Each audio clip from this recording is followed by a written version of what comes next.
seminario Súmate. Esta vez tenemos dos superestrellas de la facultad que amablemente accedieron a platicarnos.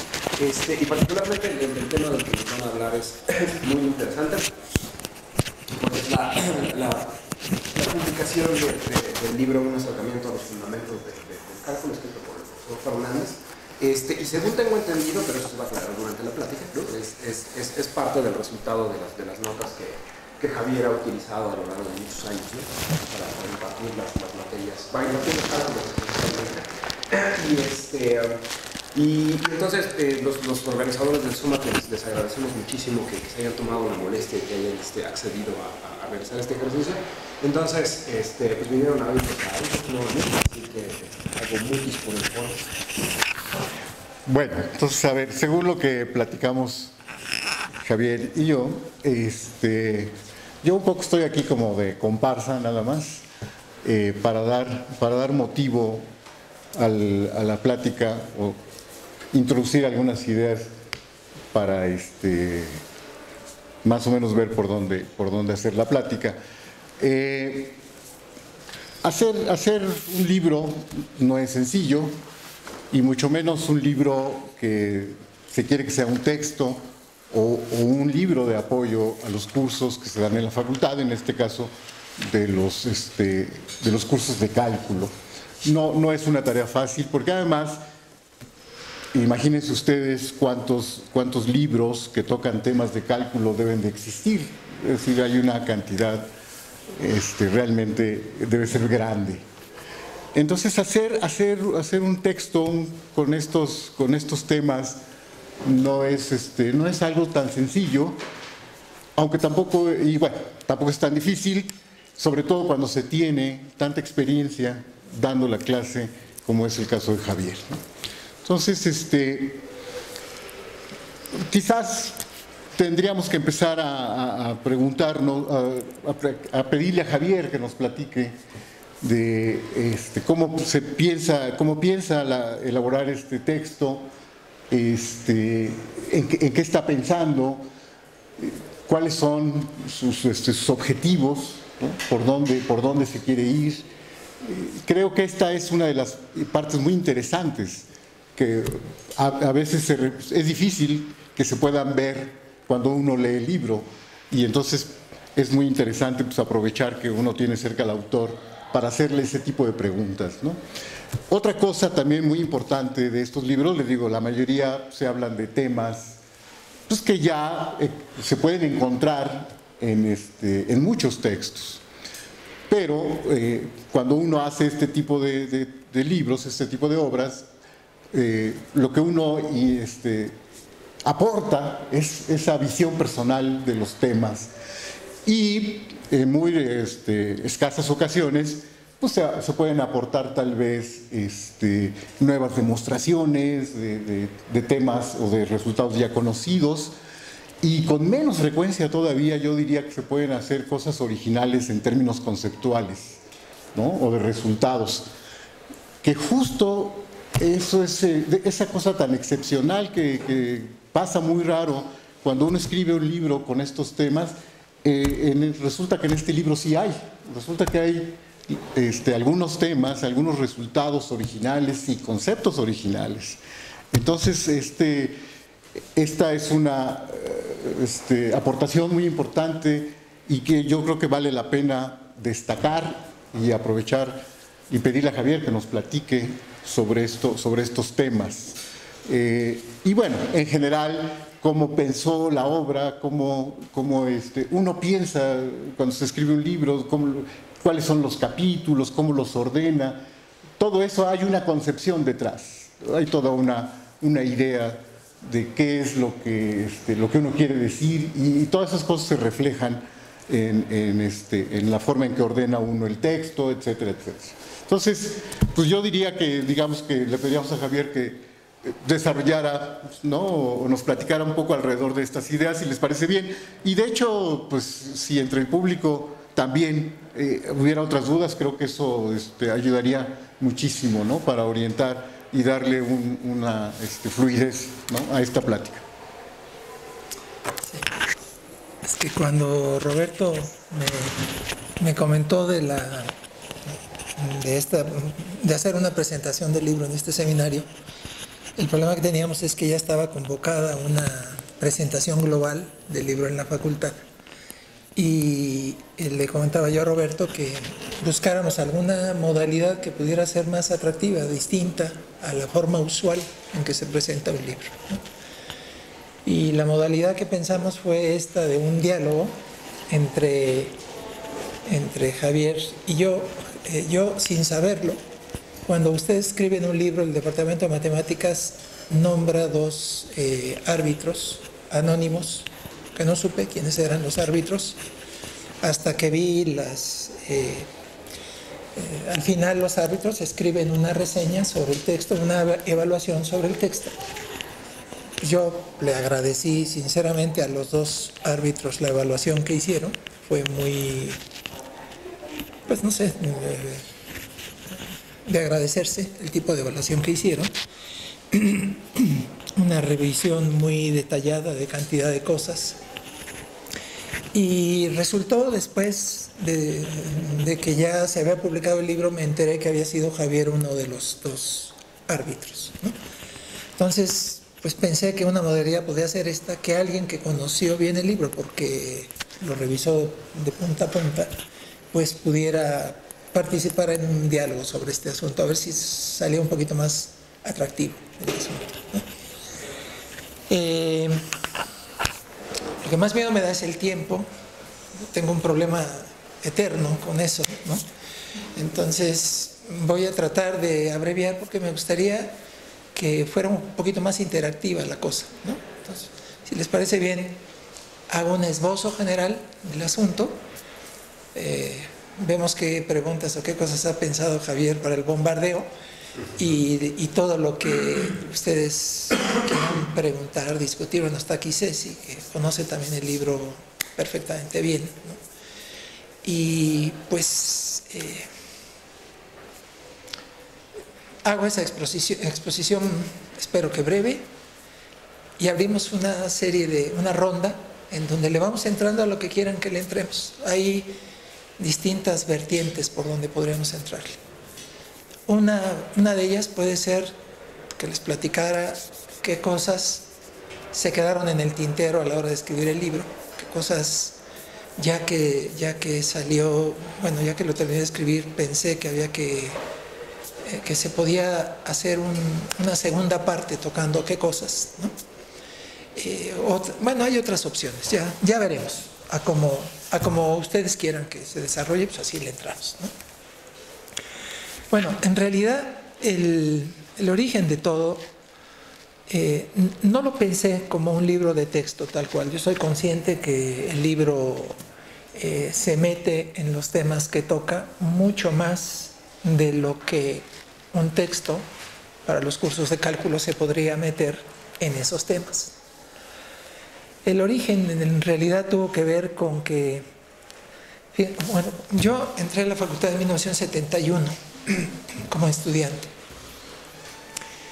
y los cursos de cálculo que llevé fueron cursos en los que el programa, digamos, era básicamente ver a los números reales a través de los axiomas de campo ordenado completo. La idea del principio de completez no incluía una discusión sobre qué resolvía ese principio, nada más había un axioma ahí que se discutía, que era pues como un poco mágico, una cosa que no sabía uno bien a qué servía, pero pues, que se lo acababa aprendiendo uno como fuera, que era el axioma del supremo. Y después venía el estudio de las funciones en lo básico, operaciones y tal. Más adelante seguía la discusión del límite, en donde lo que se discutía era la definición epsilon delta del límite. Y los temas, digamos que fue un curso en donde en realidad se juntaron dos enfoques, porque lo dieron dos profesores. Uno daba 3 días y el otro los otros 3 días. Y uno de ellos seguía básicamente como texto el Haser 1. El otro profesor creo que se movía todo el tiempo con la idea de ir vinculando los conceptos teóricos a las aplicaciones. Pero lo cierto es que terminé los cursos de cálculo y no discutimos en cálculo 1 y cálculo 2, no era parte del programa discutir el tema de límite de sucesiones, ni límite de funciones a través de sucesiones. Y cuando empecé a dar clase, que empecé a dar clase muy rápidamente, pues empecé a sentir que la dificultad en el aprendizaje tenía mucho que ver con el manejo del concepto de límite de manera más versátil, más rica. Concretamente, la idea de meter lo del límite de sucesiones me parecía un faltante, que ya para esos momentos yo ya lo había estudiado por mi cuenta, digamos. Me parecía un faltante pues que debía resolverse, debía salvarse. Y conforme fueron avanzando los semestres, me fui convenciendo de que el punto, o había como dos grandes temas en que se atoraba, que el no dedicarle tiempo a estudiarlos en el arranque, acababa uno, al no hacerlo, acababa uno pagando cuota después a la hora de manejar el concepto de límite y con ello de continuidad, derivada, integral, etc. Esos dos puntos donde me parecía a mí que se anudaba la dificultad en la comprensión del concepto de límite y de ahí para adelante en lo demás, eran la idea del infinito, de los conjuntos infinitos, y el manejo de los números reales de forma un poco más amplia, ¿no? Como, o sea, no simplemente identificarlos como un conjunto en donde se pueden definir dos operaciones y una relación de orden que cumplen tales propiedades, sino como algo que modela al continuo, que visualmente lo podemos imaginar como la recta numérica, ¿no? Y que lo que trata de resolver es el problema de que ciertas propiedades que son esenciales desde el punto de vista de cómo el cálculo resuelve las cosas, esas propiedades dejarían de ser verdaderas si se trabajara en un universo, geométricamente hablando, basándonos en una recta que dejara hoyos. Como para hablar de resultados esenciales en todo el cálculo, como que una función definida en un intervalo que es negativa en un extremo y positiva en el otro, por fuerza hay un punto en donde tiene que valer cero, que toda función continua en un intervalo cerrado alcanza su máximo y su mínimo, que toda función que en los extremos vale lo mismo, que es derivable en el abierto, continua en el cerrado, tiene que haber un punto en que la derivada, la recta tangente, digamos, sea paralela a la recta secante con la generalización inmediata de eso.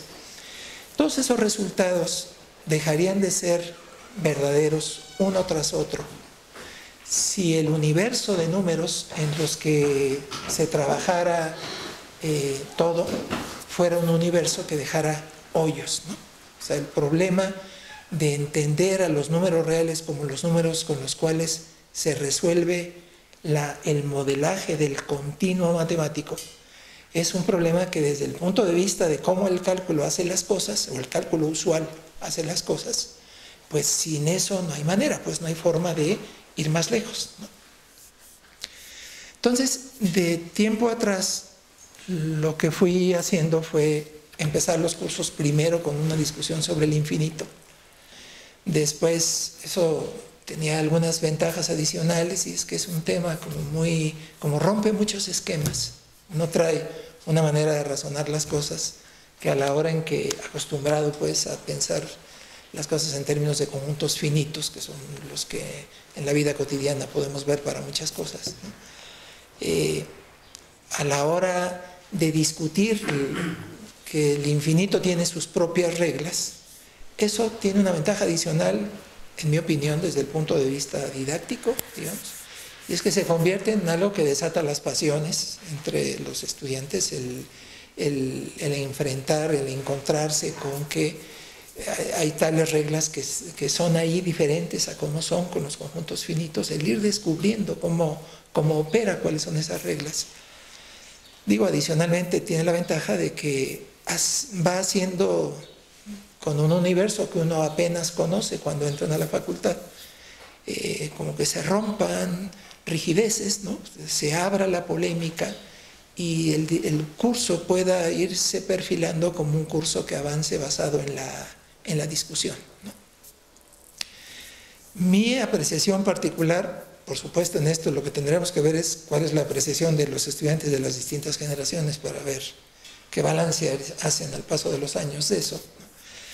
Mi apreciación particular es que el dedicarle un buen rato a trabajar con el infinito y a trabajar con los números reales de manera mucho más diversa a lo que ofrecen como posibilidad el tratamiento a través de los axiomas, aunque aún ese tratamiento creo que se puede enriquecer de otras formas, ¿no? Mi apreciación personal es que las cosas funcionan bien así, funcionan mejor que no incluyendo esos temas al comienzo. Desde luego estoy convencido de que toda la discusión del límite, en todo caso, puede uno profundizar en cosas que son más trascendentes que las cosas en que uno tropieza cuando la duda empieza desde imaginarse a los números reales como son realmente, ¿no? El tipo de dudas, el tipo de polémica, de discusión que se va desarrollando, a mi juicio, va siendo cada vez mejor, ¿no?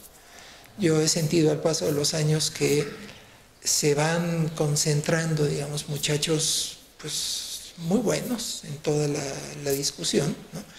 Y que ayudan a que la discusión llegue más lejos, más lejos, más lejos cada vez, ¿no? ¿Qué fue ocurriendo al paso del tiempo? Yo tenía al principio un esquema básico de qué ver sobre el infinito y qué ver sobre los números reales. Y ya después entraba al tema de funciones. Ahí también me parecía que había que dedicarle más tiempo al análisis geométrico, a sentir geométricamente el comportamiento de las funciones. Luego, al entrar al límite, desde luego habríamos con límite de sucesiones una discusión larga sobre cómo usar eso para estudiar el límite de las funciones. Ya hasta después viene la discusión de límite a través de vecindades, la equivalencia, el tránsito de un lado a otro. A veces, bueno, una vez probada la equivalencia, uno puede usar la que más le convenga en cada caso. Y tengo la apreciación de que en general, cuando se tratan de buscar contraejemplos o argumentos acerca de la inexistencia de un límite, es enormemente más útil la definición a través de sucesiones que a través de vecindades, y da una versatilidad de opciones, de ejemplos, el manejo de las cosas, en el manejo de las cosas que me parece que van enriqueciendo, van haciendo mejores los cursos. Otra bronca es si los expone uno bien o mal, ese es el problema, pero lo real es que creo que los contenidos y el nivel general de los muchachos es cada vez más, pues más, van empujándolo a uno, lo van empujando, ¿no? Lo que fue ocurriendo es que, aunque yo tenía un esquema básico al principio de las ideas centrales, siempre me pareció una referencia muy útil esta discusión que se conoce como la discusión de los hoteles de Hilbert. Se dice que Hilbert, cuando trataba de platicar las ideas de Cantor a sus alumnos, se le ocurrió esto de pensar en un hotel con una infinidad de cuartos, tantos como números naturales, e ir planteando problemas ahí, ¿no? Empezaba con eso básicamente los cursos, y conforme iba avanzando el asunto, iban saliendo, digamos que de generación a generación, pues las cosas se iban poniendo a más nivel, por el propio empuje que iba teniendo la discusión de los alumnos, ¿no? Con la generación previa, digamos, uno alcanzó a ver estas cosas nuevas, uno leyó esto, leyó lo que fuera, alcanzó a ver estas cosas nuevas, pero entonces en la polémica salieron estas dudas nuevas de casi todos los grupos a los que les he dado clase. Guardo un registro del tipo de dudas que surgen en los distintos temas. De casi todos los grupos, desde enero del 74 que empecé a dar clase, he guardado hago notas nuevas para cada curso. Por supuesto hay intersecciones fenomenales de una versión con otra, pero cada versión tiene lo suyo, en donde uno siente que vale la pena no tirarlo hasta que no quede recogidas estas cosas originales de esa generación, de las ideas de esa generación, en lo que finalmente quede escrito como texto, digamos, ¿no? Es un montonal de hojas que están escritas hasta ahorita. Y pensé en que valdría la pena. Yo soy consciente de que este punto de vista, fíjense, pasaron un montonal de años sin que en el plan de estudios se aceptara incluir límite a través de sucesiones como parte del programa, ¿no? Yo tengo todavía por ahí los programas de cerca del 90, en donde nomás no haya forma de que entraran, ¿no? ¿Qué les digo ya? Que se aceptara ver a los reales un poco más allá de lo que los axiomas dicen, o ver al infinito, para nada. Eso estuvo ausente en los programas hasta hace pocos años. Para mí fue una sorpresa agradable. Yo creo que hay quienes tuvieron algo que ver con eso. El encontrarme con que ya el tema del límite de sucesiones y de funciones a través de sucesiones estaba incorporado, y que se le dedica un espacio, darle un primer llegue al infinito, entendiendo que ahí es donde se anuda toda la idea de acercarnos tanto como queramos a un valor. Simplemente no tiene sentido si con lo que trabajamos es con conjuntos finitos, por muy numerosos que sean, ¿no? La idea esencial del límite descansa. Hablar del límite y hablar del infinito son dos formas de lo mismo en el fondo, ¿no? Una con vida propia, pues, respecto a la otra. El caso es que, pues, yo todavía ahora tengo un grupo de cálculo 2 que es muy grande. Han ido creciendo al paso de los años. Y en este grupo, para mí ha sido una sorpresa el encontrarme, porque de cálculo 1 a cálculo 2 hay movimiento de estudiantes, ¿no? O sea, se pasan de unos grupos a otros, todos saben de esto, ¿no? Y ha sido una sorpresa encontrarme que todavía fácil, como la mitad, no abordó en sus cursos la discusión con todo el que aparece en el programa, pero bueno, no abordó en sus cursos la discusión a través de sucesiones, ¿no? Y lo de reales, pues, se restringió a lo básico, y del infinito ni hablar, ¿no? Entonces, pues cada nuevo semestre uno va tratando de nivelar las cosas, ¿no? Pero el chiste está en que yo soy consciente de que ese punto de vista de cómo debieran ser los cursos de cálculo, bueno, pues es el punto de vista que podemos compartir algunos, pero no es compartido por todo el mundo. Y en otro sentido digo yo, pues qué bueno, porque desde luego en general qué bueno, aunque sí creo que hay faltantes que debieran cubrirse, no debieran quedar sin cubrir. El chiste está en que yo soy consciente de que ese punto de vista sobre los cursos de cálculo puede no ser compartido en general por todos los profesores. Y entonces me parecía, por un lado, que para los estudiantes que sí ven eso, había que responder dudas que fueron quedando registradas al paso de los años, como dudas que subían cada vez más alto la apuesta, y había que responder esas dudas, ¿no? Sobre el infinito y sobre los números reales, partiendo de la idea de que ahí está el centro del asunto, digamos, el punto de arranque para todo, ¿no? Y que a todo mundo le podría ayudar el conocer esa discusión por escrito, al margen de que en los cursos se tenga la apreciación de que eso no es parte del cálculo, digamos, ¿no? O que no es parte de lo que debe ser del programa o de la enseñanza del cálculo. Yo le apuesto a que a todos les ayuda a discutir eso. No digo que lo hice a todo dar, no, ese es otro problema, pero que a todos les ayuda el ser parte de esa discusión. A eso sí le apuesto. Le apuesto a que estudiantes que lleven un enfoque o lleven otro enfoque le van a sacar partido. Y desde luego, traté de que las preguntas más difíciles que fueron saliendo a lo largo de una y otra generación quedaran respondidas. Eso fue sincero, o sea, quise que no quedara de lo que tenía registrado como dudas planteadas al paso de los años, que no quedara nada sin responder. Y bueno, por supuesto, cuando uno se pone a escribir eso, pues a uno le surgen otras dudas, ¿no? Y eso te hace que te metas más y te metas más. Y entonces el libro llegó suficientemente lejos. Mucho más de lo que corresponde a un curso. En ese sentido, para estudiantes de los semestres más avanzados, pues también puede tener un interés el poderlo leer, ¿no?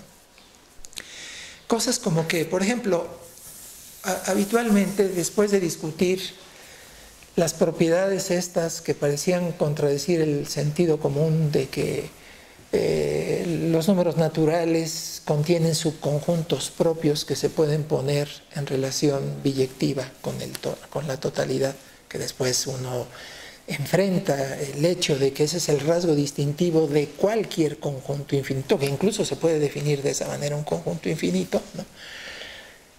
Usualmente lo que hacía era discutir algunas propiedades que llevaban, para decirlo, para no tardarme, llevaban, dicho en términos formales, a la idea de que la unión de un conjunto numerable con un finito es numerable, que la unión de dos numerables es numerable, que la unión de una familia finita de numerables es numerable y que la unión de una familia numerable de conjuntos numerables es numerable. Básicamente llegaba a eso.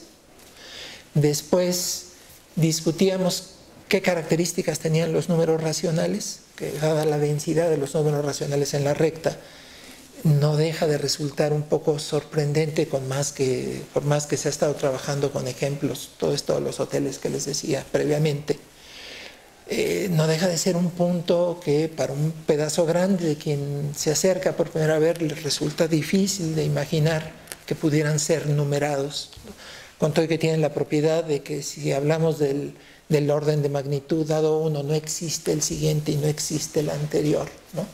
Pero que hay forma de numerarlos en donde existe el siguiente y el anterior con otra forma de ordenar las cosas, ¿no? Después discutíamos el punto que era como el primer contraste fuerte, que es este asunto de, a la hora de darle un primer llegue a los números reales, enfrentar esta cuestión de que hay conjuntos infinitos más grandes que otros, ¿no? Ese es como el punto que en la historia misma fue motivo de una sacudida en el medio matemático de la época, digamos, de la segunda mitad del siglo XIX, ¿no? Y por supuesto eso sigue ocurriendo. Yo tengo un poco la idea de que ayuda, que debiéramos procurar, que vale la pena intentar el que los estudiantes vayan ellos mismos descubriendo todo, como redescubriendo la matemática, digamos, redescubriendo los conceptos. Por supuesto que son hipersensibles a conceptos, pues si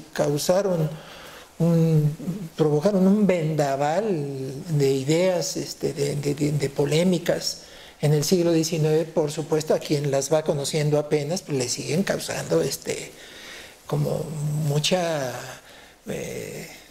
digamos, como que pica su inquietud, sus ganas de entender qué pasa, en fin, ¿no? Entonces, esta idea de tratar de que los cursos avancen lo más posible a partir de la discusión entre todos, cuando los grupos van siendo más y más y más grandes, se hace un poco más difícil y más difícil, pero todavía como quiera se puede hacer cosas en ese sentido, ¿no?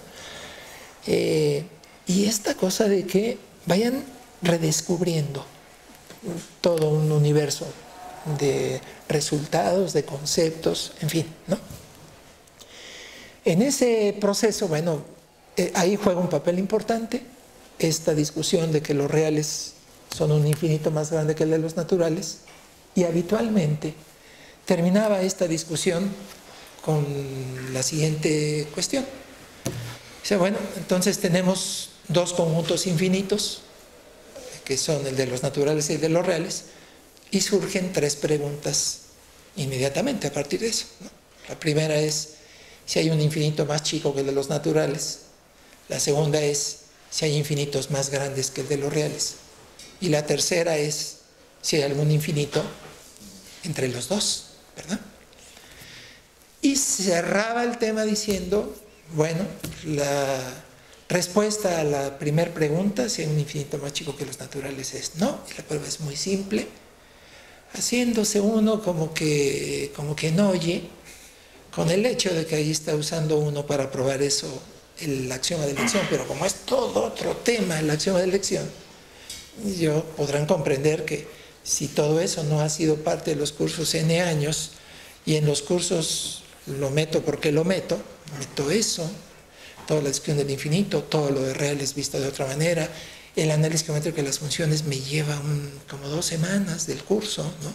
El ver todo el tema del límite a través de sesiones antes de que estuviera me lleva otro. Pues ya podrán suponer que darse uno el lujo de que cuando estás haciendo la prueba de que no hay ningún infinito menor que los naturales, ahí como que hago como que no me doy cuenta que estás usando el axioma de elección, pues es un poco obligado, porque digo, ya al paso del tiempo decía, bueno, debo decirles que ahí se usa una propiedad que ha sido súper polémica en la historia, pero como si no estuviera, y me sigo, ¿no? Porque le da uno miedo que te llega al final de semestre y todavía estás a la mitad de lo que, en fin, ¿no? O sea, el chiste está en que hasta donde yo llegaba era decir, sobre esas tres preguntas diremos lo siguiente. Primero, ¿hay un infinito más chico que los naturales? No, la prueba es esta.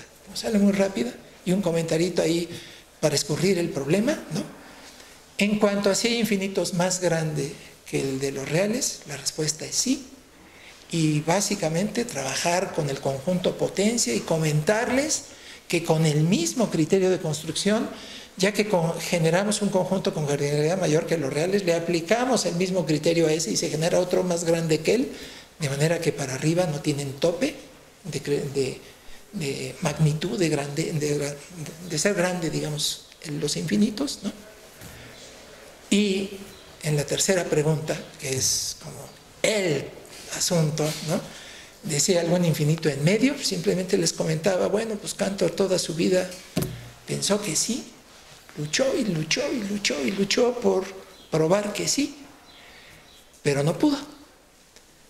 Varias décadas después, Gödel demostró que si se suponía que no existía un conjunto con una cardinalidad intermedia, no se llegaría a una contradicción lógica en la teoría de conjuntos.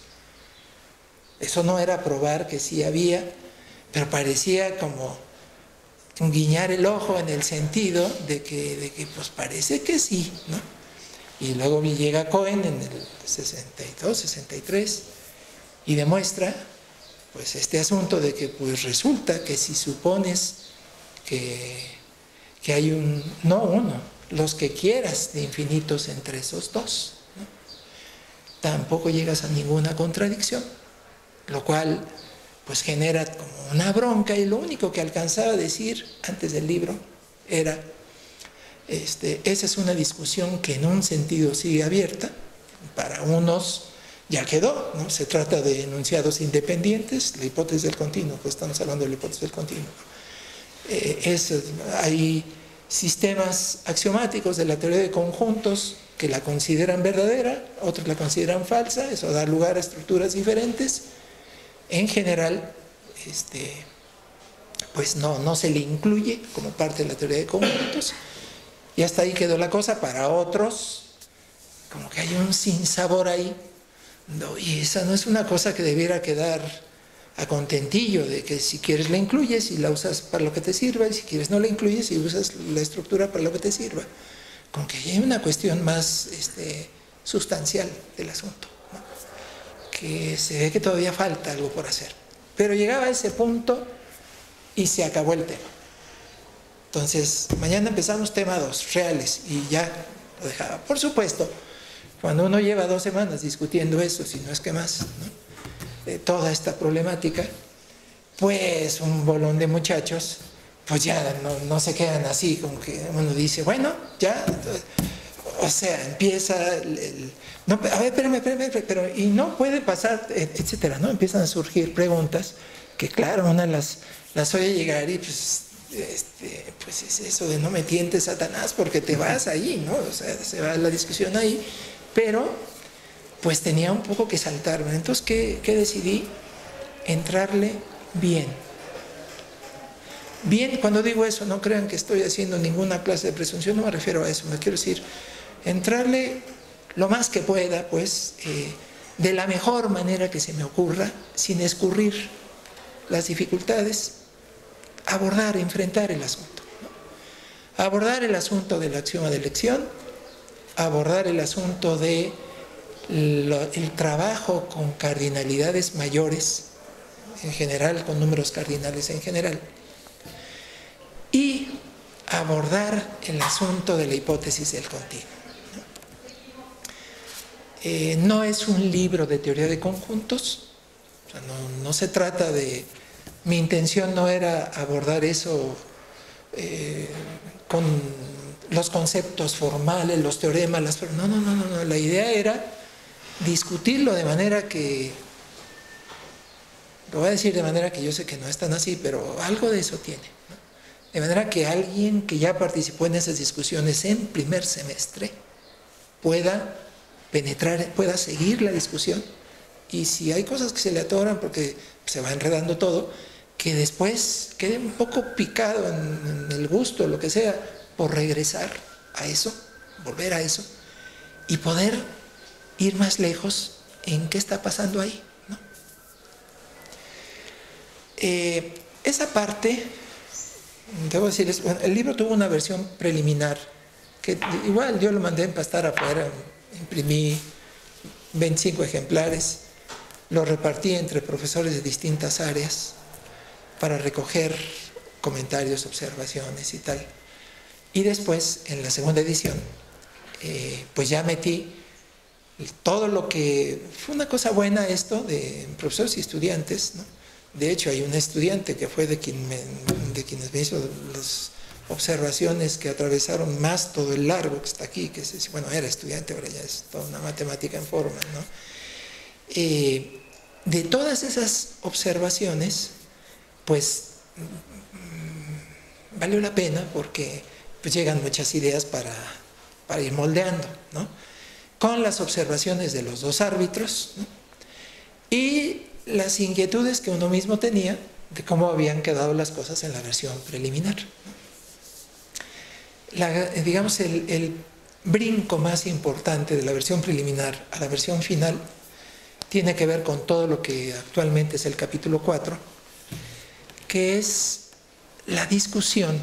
Había metido una parte de eso, una parte pequeñita de eso desde la versión preliminar, pero sentía yo que le faltaba, que la verdad es que le había entrado pues así como en un llegue, pero sin agarrar el toro por los cuernos de la polémica. Y pues traté de entrarle a esa parte. Esa es, si me preguntaran a mí cuáles son de las partes, uno, que te costaron más trabajo, dos, que te gustaron, que te gustó más trabajar en ellas, lo voy a decir así, ¿no? Yo diría que ese capítulo, el capítulo 4. Porque en el cambio de la versión preliminar a la versión final, hubo un cambio de otro tipo. Yo reconozco que en la versión preliminar yo solo había leído, es una cosa que le había comentado a Javier, yo solo había leído a los historiadores más reconocidos, a los especialistas más reconocidos en Cantor, pero no había leído a Cantor. Ese era un defecto. Uno tiene siempre que irse a las fuentes originales, pero luego es difícil hacer eso con todo, ¿no?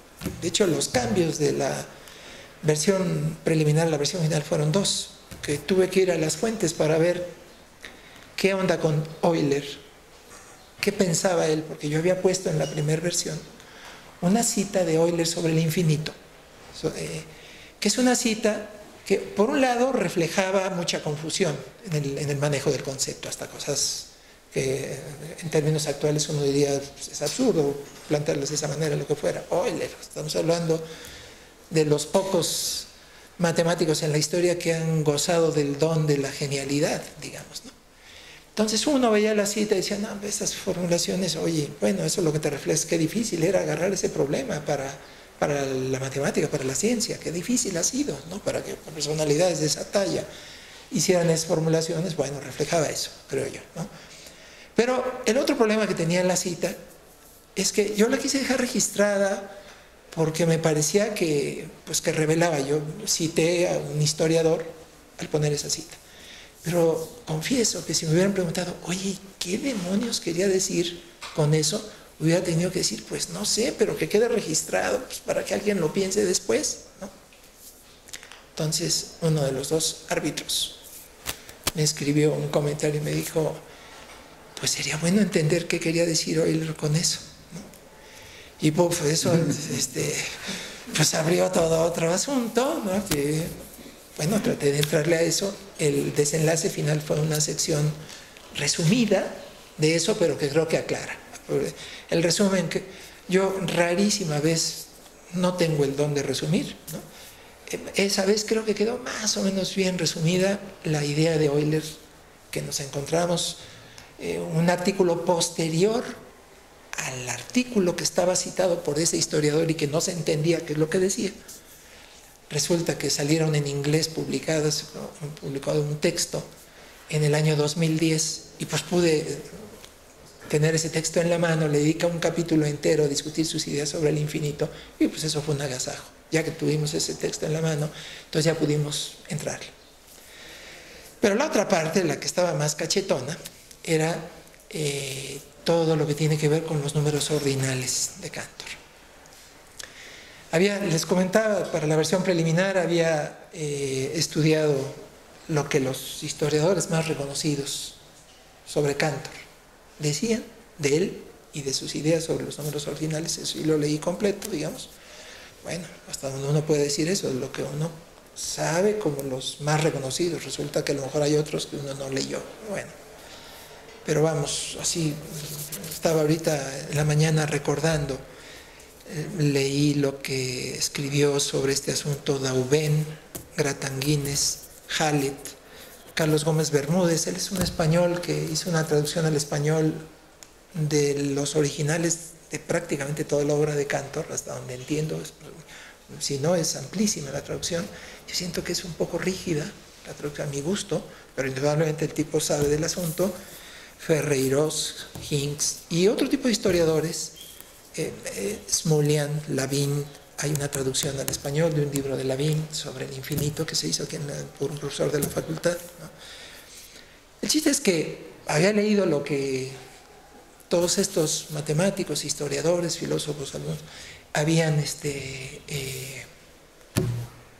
dicho que eran las ideas de Cantor sobre los números ordinales, pero no había leído a Cantor.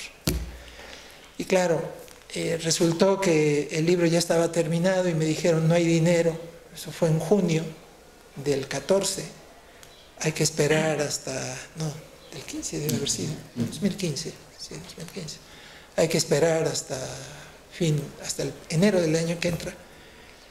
Yo ya lo había entregado el libro, pero la perspectiva de que el libro quedara encerrado en un cajón 7 meses, pues era una cosa que más bien uno dice, pues los voy a aprovechar a ver si le puedo dar un llegue más allá, ¿no? En la cosa. Entonces intentamos hacerlo.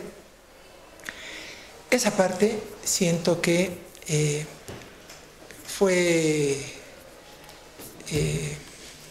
me gustó haberle entrado a esa parte, me gustó de verdad, porque la intención que tenía no era trabajar a los números ordinales como si estuviéramos en un curso de álgebra definiendo los permanentes. Bueno, de eso ya hay muchas cosas escritas, no era eso lo que quería, no me interesaba eso, la verdad.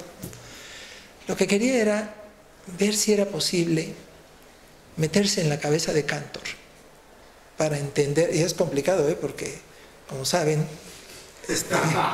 Cantor murió finalmente en un hospital psiquiátrico, entonces ni mucho menos yo digo haber logrado ese asunto, ¿verdad? Pero me parece que algo se pudo hacer de eso. El entender qué demonios, por qué pensó en en esos números suyos, porque son una cosa suya, es una creación suya, ¿no? En este asunto de los números ordinales, ¿no? El descubrir, pues, que lo había leído en los historiadores, pero no lo había leído en él, ¿no?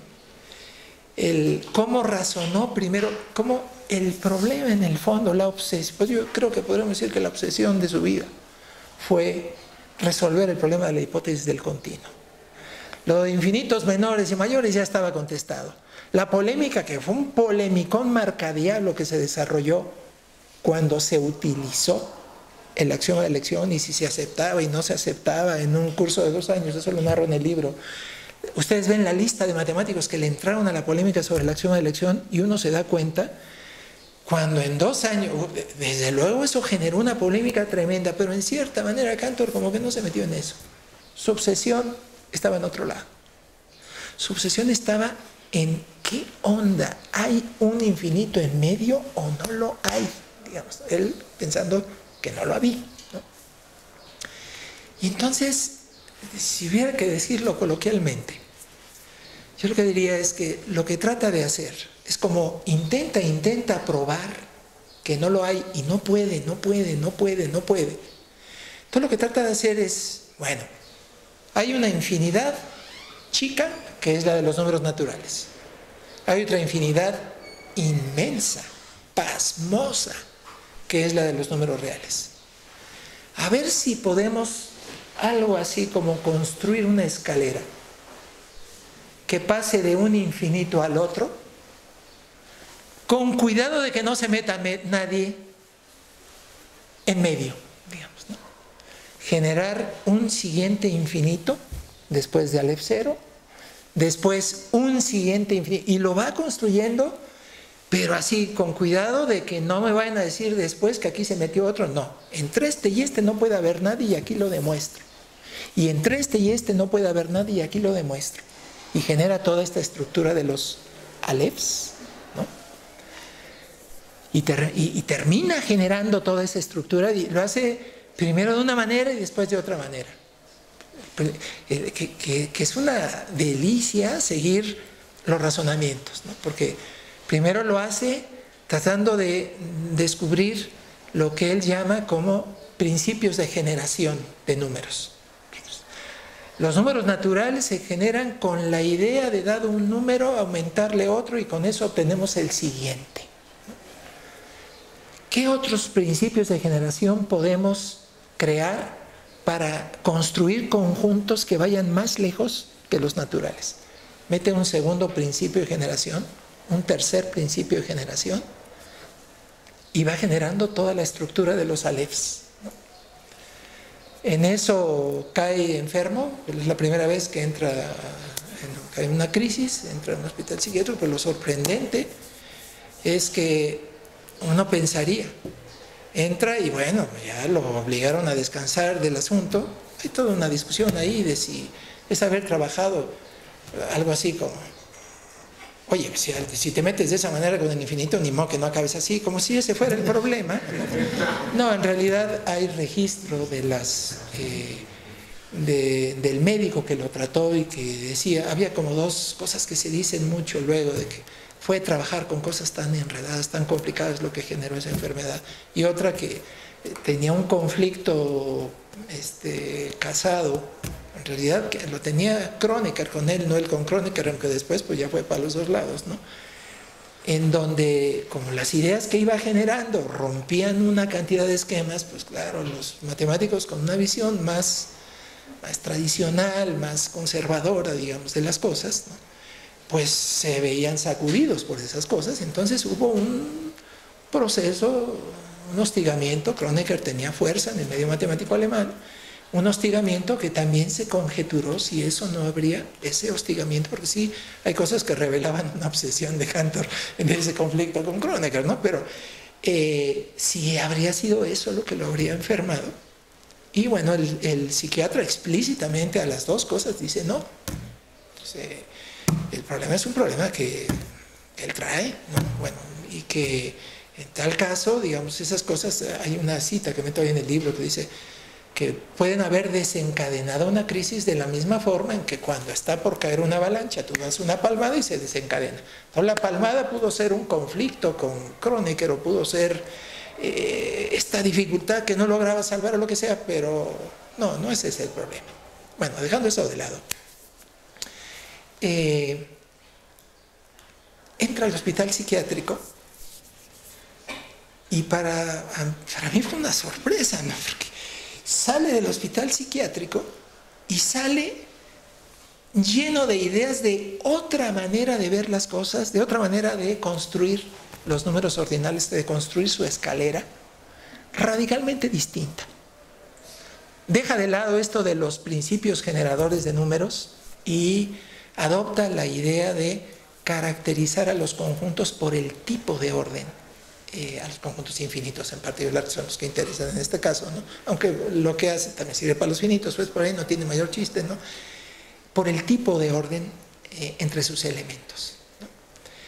Y redesarrolla todo otra vez. Hay una anécdota que también se narra en el libro, de que escribe su nueva forma de pensar las cosas, lo manda a una revista, que era una revista muy importante de matemáticas, que editaba un sueco, que era un sueco buena onda, ¿no? Que era su cuate, y que cuando uno lee la respuesta del susodicho, Mittag-Leffler me refiero, diciéndole que no le conviene, que porque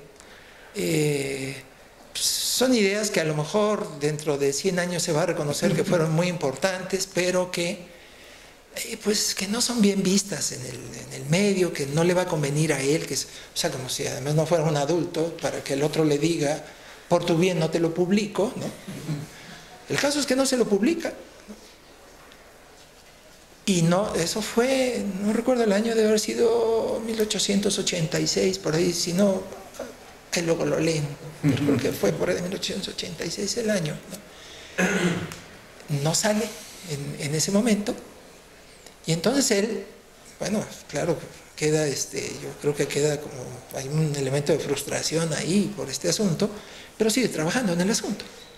Y después, en el trabajo que escribe, por supuesto, no tuvieron que transcurrir 100 años para esta historia.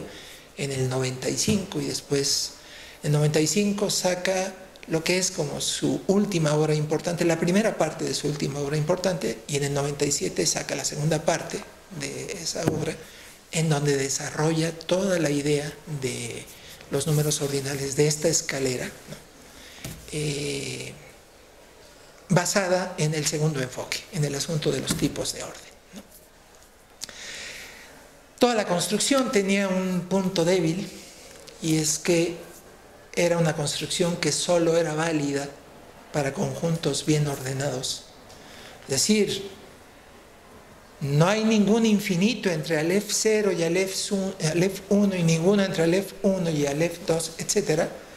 Si te restringes al universo de los conjuntos bien ordenados, pero si entran en juego conjuntos que no hayas podido probar que son bien ordenados, tú no sabes nada de sus infinitos. Y naturalmente que no pudo probar que los reales fueran un conjunto bien ordenado. Entonces construyó la escalera, tenía la certeza de que no había nadie que se metiera entre un peldaño y otro, pero resulta que el conjunto que fue la madre de toda esa búsqueda no pudo quedar colocado en toda la escalera, porque intentó bien ordenarlo y no pudo, ¿no? Precisamente el trabajo que refería hace rato, un trabajo de Zermelo, en 1904, cuando prueba que todo conjunto puede ser bien ordenado, que era una conjetura de Cantor. Estaba seguro, porque, entre otras cosas, si eso fuera así, ya estuvo, ¿no?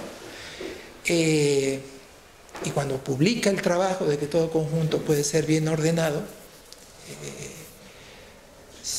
hay una polémica, ahí se narra cómo fue esa polémica, ¿no? En donde se meten a estudiar la prueba de Zermelo y se descubre, no es difícil verlo.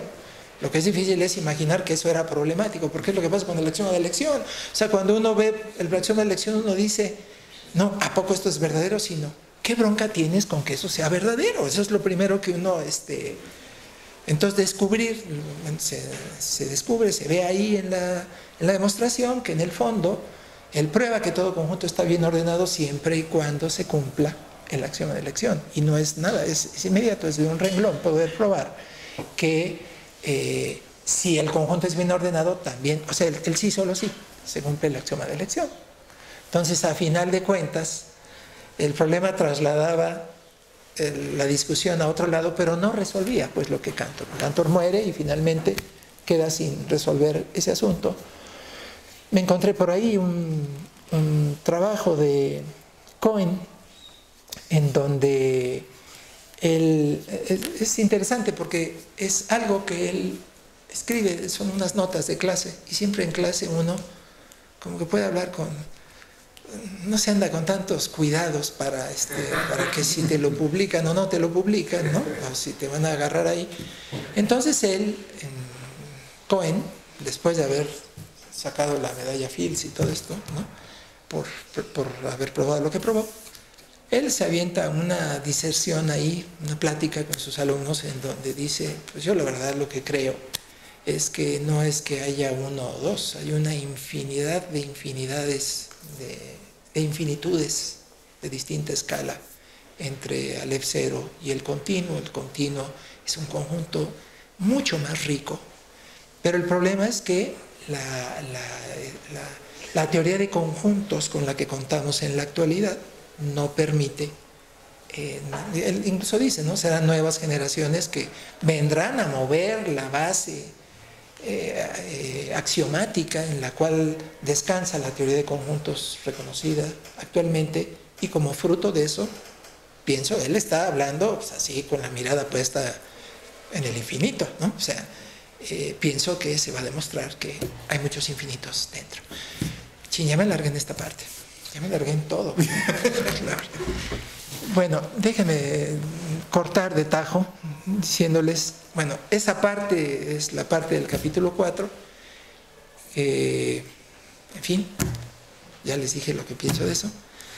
Toda la segunda parte del libro arranca el capítulo 5 con una discusión sobre dos asuntos, que es una discusión que sale constantemente en los cursos de cálculo. Puede resultar un poco rara, pero es cierto lo que les digo, sale, ¿no? ¿Qué dicen? Hay muchos estudiantes de física, por fortuna, en los cursos de cálculo, y con frecuencia sale la pregunta de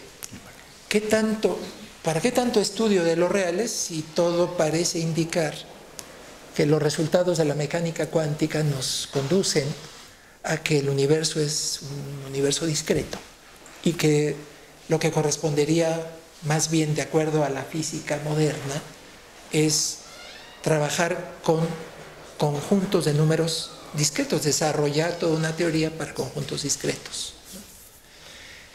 Entonces me parecía que esa pregunta había que entrarle, y lo que hice fue pues meterme a ver lo que dicen físicos que todo el mundo reconozca que son de buen nivel, con puntos de vista encontrados, y tratar de narrar como sus puntos de vista sobre esa polémica.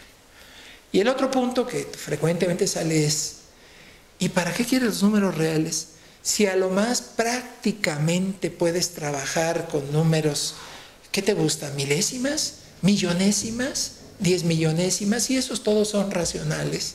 ¿Qué necesidad hay? ¿No? Bueno, y entonces trato de entrarle a esa discusión en ese capítulo 5. Los capítulos 6 y 7 son estudiar los números reales sin hablar de los axiomas, viéndolos como a través de la idea de las expansiones decimales. El 7, estudiar todo de nueva cuenta, metiendo la discusión sobre el modelo axiomático. Hay una parte que me gustó, es que yo tenía N años diciéndoles en clase, estos axiomas Siempre me aventaba esa de capirote hasta que no me metía a hacerlo, ¿no? Estos axiomas se tienen que poder sacar geométricamente de cómo ustedes definen suma y producto en el plano, ¿no? La forma en que definen la suma entre dos números reales, que uno a continuación del otro, etc. Y el producto, la forma que usaba Descartes para definir el producto, ¿no? Entonces siempre decía, sí, se va a poder sacar, juegan con eso y sale la conmutatividad y sale la asociatividad y así salen todas, ¿no? Y se podrían, sí, eso decía siempre, pero no me había puesto a hacerlo, ¿no? Entonces, claro, yo sentía que como 15 o cuántos años había dicho que se podía, pues se tenía que poder, ¿no?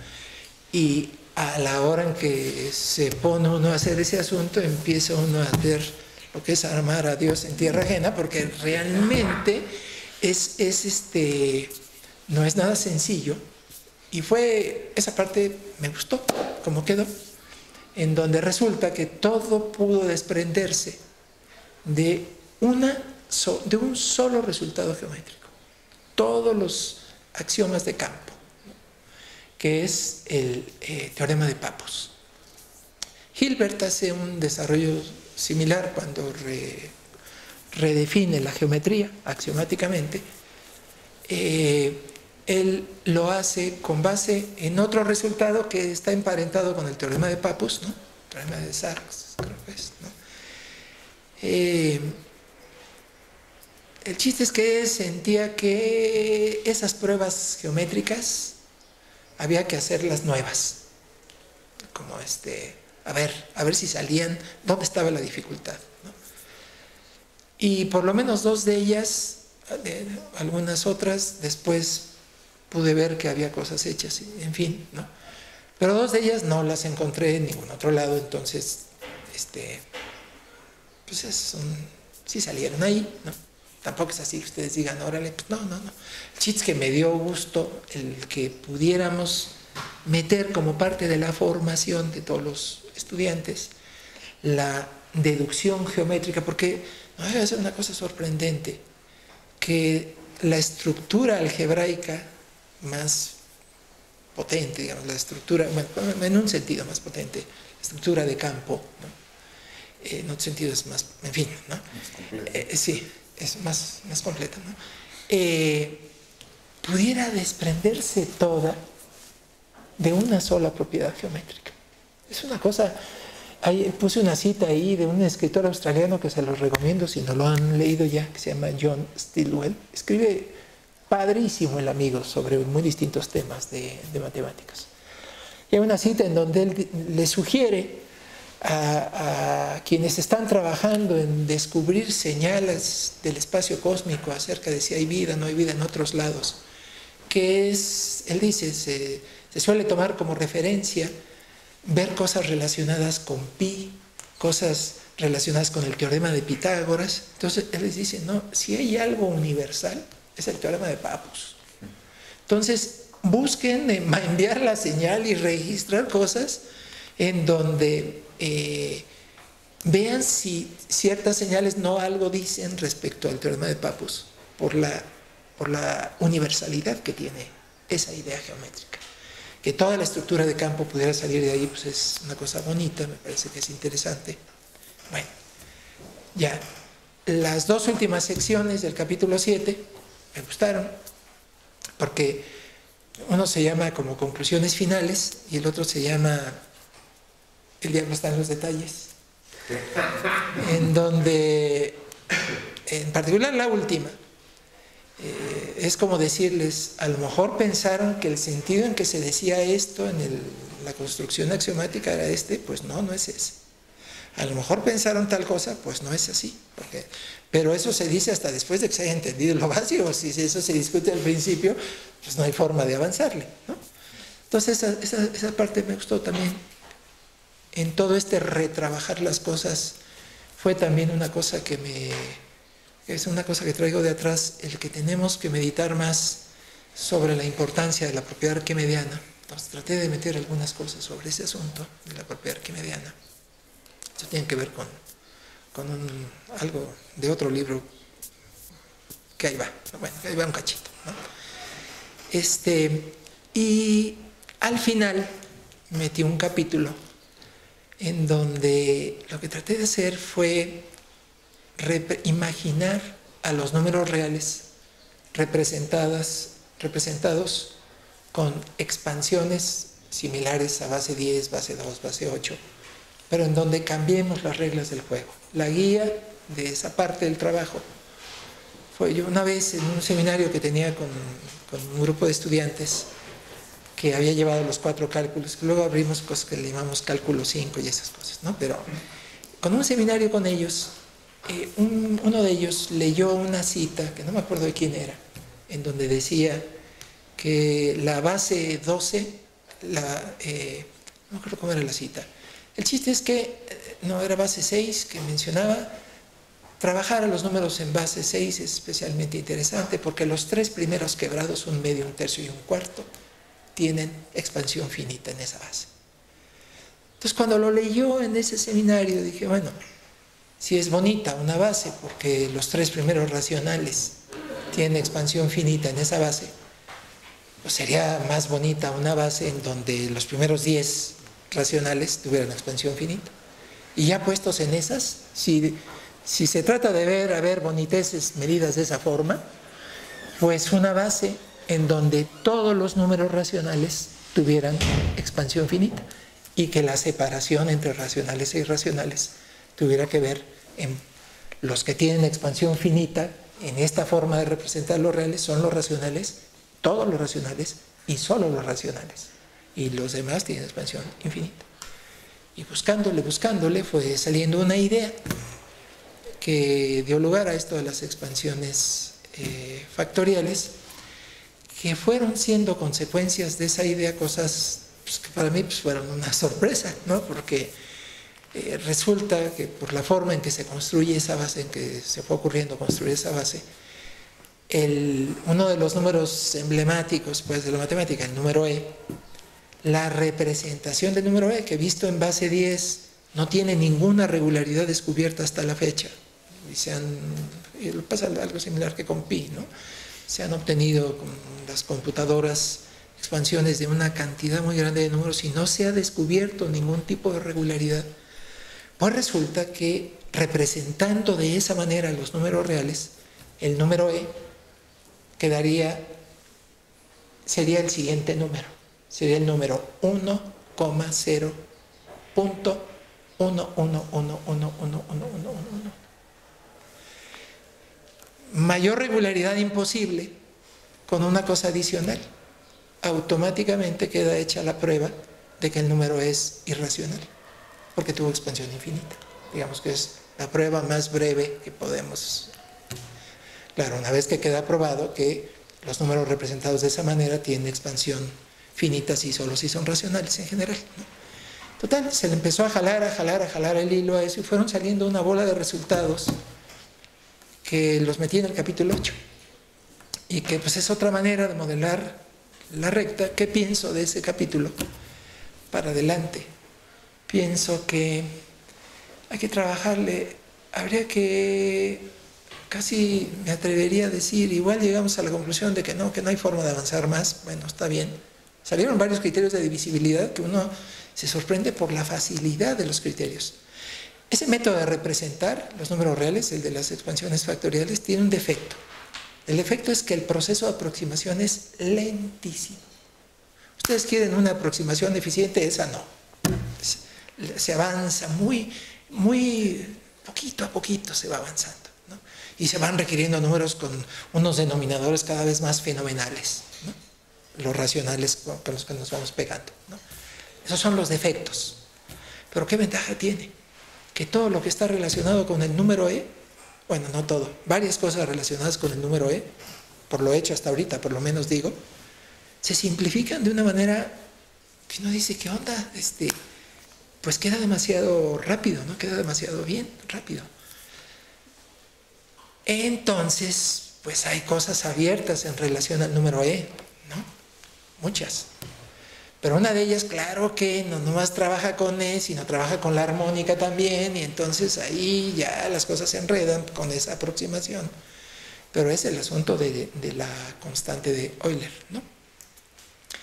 Estuvimos trabajando un rato, no crean que no.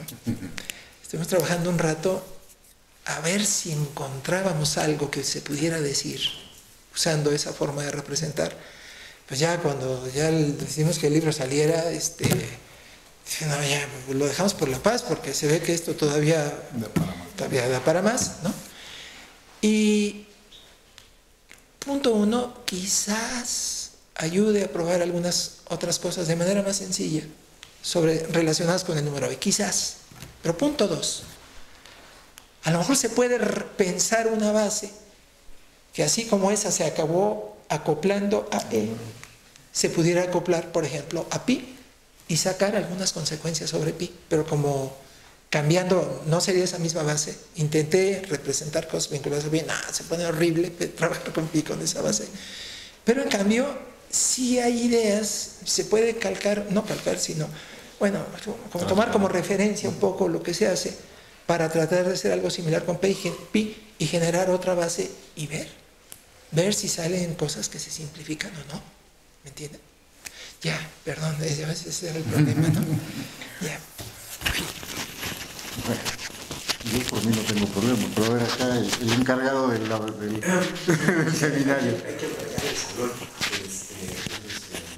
Pues yo creo que este es un buen momento para agradecerle a los invitados. Y si alguien tiene alguna pregunta rápida, se vale. Es muy largo. Sobre todo la respuesta. Sí, bueno, a veces es difícil saberlo, pero ¿hay alguien que quiere hacer algún comentario, algún aporte? ¿Ya compraron el libro? ¿Ya se gustó? Debo decirles que yo no llevo ni un peso en el libro, ¿eh? Uno cedió sus derechos a la universidad, por supuesto. No crean que decir eso es ¿Qué pasó, Gerardo?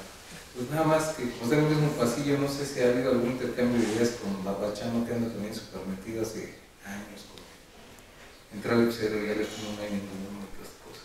Pues mira, le di un ejemplar a él y pues con la esperanza de que hubiera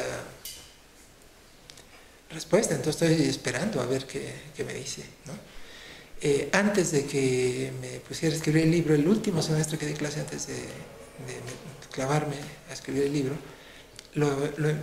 organicé un ciclo de conferencias en el curso y 2 de las conferencias las dio él, sobre todo el problema de los números, el problema de la hipótesis del continuo y otras cosas vinculadas con eso, ¿no? Pero pues no he recibido todavía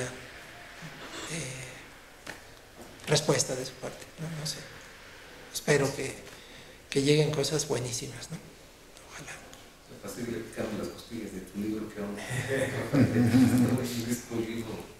disco duro lleno de cosas. Muy bien, ¿alguna otra pregunta o comentario? ¿No? Pues entonces le agradecemos mucho a los Javieres que nos hayan aceptado la invitación. Y amigos, quiero invitarlos a la última sesión del Súmate, es en 2 semanas. Va a hablar Diana Arellano y nos va a hablar de rompecabezas del 15, que gente de cierta edad sabe de qué estoy hablando y los demás están al 15. Y va a hablar del álgebra detrás de las soluciones al 15. Y los que han jugado al 15 saben que existe el imposible, ¿no? No, soy el único que sabe. No eres el único. Entonces, los esperamos en 2 semanas. Muchísimas gracias por la visita. Eso sí, es antiquísimo, pero no sé.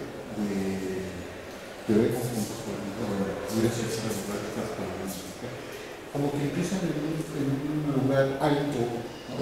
Inaccesible. Y todo lo que se me está diciendo, pues, cuando lo leí, dije, mira, ya estoy entendiendo cuáles son los problemas que te llevan a eso, ¿no? A toda esta teoría.